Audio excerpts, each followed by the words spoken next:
Hi folks, in this video we practice some more difficult formal proofs with quantifiers. So pause your videos and see if you can solve the proof on the slide here. Okay, let's start talking about this proof. What do I think about when I start looking at these premises and conclusion? Well, I notice that there's quantifiers and there's some connectives mixed together. So I'm going to have to use a combination of my proof rules for the quantifiers and the connectives. I also look at the main connectives or the main operators, and I see that I have a universal quantifier as a premise. So I know that I'm going to instantiate that at some point for some name like A or B. I also look around and I notice that there's no names in this argument at all. So it's not clear to me which name I'm going to use yet. That means it's likely I'm going to use A, but I shouldn't just start instantiating this for A yet because I don't know if that's going to be helpful. So I sort of put myself on hold at that point and I look at my main connectives for my conclusion. That, of course, is a negation. And this is where you have to have this light bulb go off in your head. You have to have this reaction because you've internalized the material from the first half of the course. And whenever you see a wide scope negation in your conclusion, it should occur to you that reductio is going to be a good plan, that's the thing that's suggested. That is your negation intro rule. So the first thing I do is I set up my reductio proof. I assume the opposite of my conclusion, and my goal down here is just to prove a contradiction symbol. And then I know that I get my conclusion by negation intro.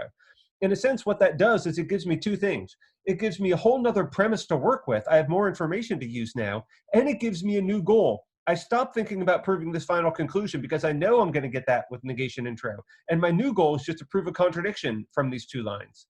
So if you didn't figure that out, pause your videos now, or else we're going to keep talking about the answer. Okay, the next thing I do is I compare my main connectives of my premises, and I have an existential quantifier and a universal one. And there's a general rule that you need to remember, which is existentials before universals. So that tells me to start an existential elim proof. So how do you do that? I'm just following that rule of boxing a constant. I need to talk about whatever object exists in line 2. So I need to box a constant and assume something about it, namely that it has property not P and that it has property Q. I'm just assuming, I'm just inserting the name A for wherever X's appear in the formula that follows the existential quantifier. Okay, now there's different ways I could proceed at this point. What I did next is I started bringing down the conjuncts from this wide scope conjunction, but you could have instantiated the universal quantifier next too. So any of those ways of going forward would have been equally good. But I first brought down the not P, and then what I did is I eliminated the existential up here. The reason I didn't bring down the Q is it's simply not necessary, because I'm going to just use disjunction intro on my not P. So I knew to do this because I looked at the scoping of this thing here. I know that, remember, I know I'm going to get a contradiction symbol down here. These premises have to contradict each other. So the information I know from my existential gives me the ability to prove a contradiction from the information I know from my universal quantifier on my line 1.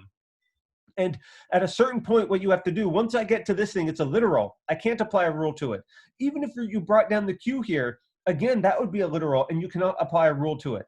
So you have to instantiate the universal quantifier, and clearly the name A is the right one to choose here. And I have to look at how this information can derive my contradiction. You have to notice that there's a wide scope disjunction here. And so if I did disjunction intro, I could get something that would contradict line 5. So that's why I did this on line 6. Now, of course, that is a contradiction. And that's great because the contradiction symbol does not have the name A in it. The name A cannot appear outside this subproof. So whatever formula ends my existential elim proof has to lack the name A so that I can export it down here to line 8. And of course, the contradiction symbol is a perfect candidate for that. And I know once I get to this contradiction symbol on line 8 that I'm done because my plan all along was to get to that contradiction symbol because that finishes off my reductio. So the main lesson from this proof is you have to combine everything you know from propositional logic with quantificational logic. And when you see a wide scope negation conclusion, do a reductio. The secondary lesson I want you to get out of this is when you have mixed premises, premises that are universals and existentials, you use the existentials before the universals. That's a really important rule to keep in mind. Okay, thanks.